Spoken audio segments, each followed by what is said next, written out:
గ్రాడ్యుయేషన్‌లో ఉన్నటువంటి చాలామంది స్టూడెంట్స్‌కి అది regular degree like BA, BCom ఇలా రెగ్యులర్ డిగ్రీ చేస్తున్నటువంటి స్టూడెంట్స్ కావచ్చు, లేదంటే ఇంజినీరింగ్‌లో ఉన్నటువంటి స్టూడెంట్స్‌కి కావచ్చు, చాలామందికి సివిల్ సర్వీసెస్ ఎయిమ్‌గా ఉంటుంది. ఫ్యూచర్‌లో సివిల్ సర్వీసెస్ ఎగ్జామినేషన్ రాయాలి, మంచి సర్వీస్‌లోకి రావాలి, ఇండియన్ నేషన్ సర్వీస్‌లో ఉండాలి అనేటువంటి ఎయిమ్ ఉంటుంది.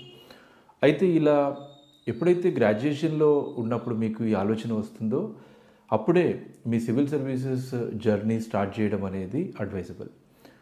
గ్రాడ్యుయేషన్‌లో ఉన్నప్పుడు మీకు బేసిక్‌గా చాలా లీజర్ దొరుకుతుంది. ఈ టైంని ప్రొడక్టివ్‌గా, కన్స్ట్రక్టివ్‌గా యూటిలైజ్ చేసుకోగలిగితే మీరు immediately after the graduation civil services examination appear అవుతారు. Graduation first year or second ఇయర్లో ఉన్నప్పుడు ప్రిపరేషన్ స్టార్ట్ చేయడం వల్ల జనరల్ స్టడీస్ సిలబస్ మొత్తము చాలా కాంప్రహెన్సివ్గా కవర్ చేసేటువంటి అవకాశం ఉంటుంది.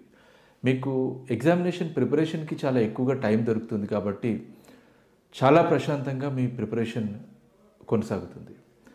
ఈ టైంలో బేసిక్స్ నుంచి అడ్వాన్స్డ్ లెవెల్ వరకు మీరు థరోగా ప్రిపేర్ అవుతారు, ఇంక్లూడింగ్ ఆన్సర్ రైటింగ్ ప్రాక్టీస్, అట్లాగే ఆప్షనల్ ప్రిపరేషన్.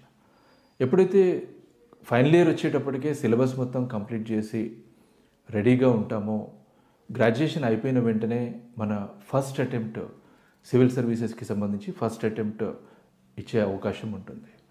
యంగ్ ఏజ్లో ఫస్ట్ అటెంప్ట్లోనే సివిల్ సర్వీసెస్ ఎగ్జామినేషన్ క్లియర్ చేసి ఐఏఎస్, ఐపీఎస్ లాంటి సర్వీసెస్లోకి మీరు రాగలుగుతారు. అందరూ ఫస్ట్ అటెంప్ట్లోనే క్లియర్ చేస్తున్నారా అనే క్వశ్చన్ కూడా ఒకటి వస్తుంది.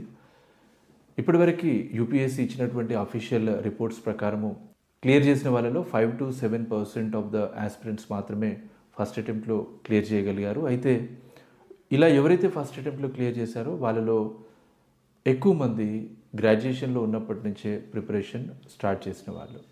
సో ఒకవేళ మీకు ఈ లక్ష్యం కనుక ఉంటే గ్రాడ్యుయేషన్లో ఉన్నప్పటి నుంచే మీ ప్రిపరేషన్ స్టార్ట్ చేయండి. బిగినర్స్ ఎలా ప్రిపరేషన్ స్టార్ట్ చేయాలనే దానికి సంబంధించి ఒక కాంప్రహెన్సివ్ వీడియో ఉంది. ఆ వీడియో లింక్ ఈ వీడియోకి సంబంధించినటువంటి డిస్క్రిప్షన్లో ఉంది. మీరు మీ అప్రోచ్ ఎలా ఉండాలి అనే దానికి సంబంధించి అందులో కాంప్రహెన్సివ్ ఇన్ఫర్మేషన్ ఉంటుంది. Thank you and all the best for your preparation.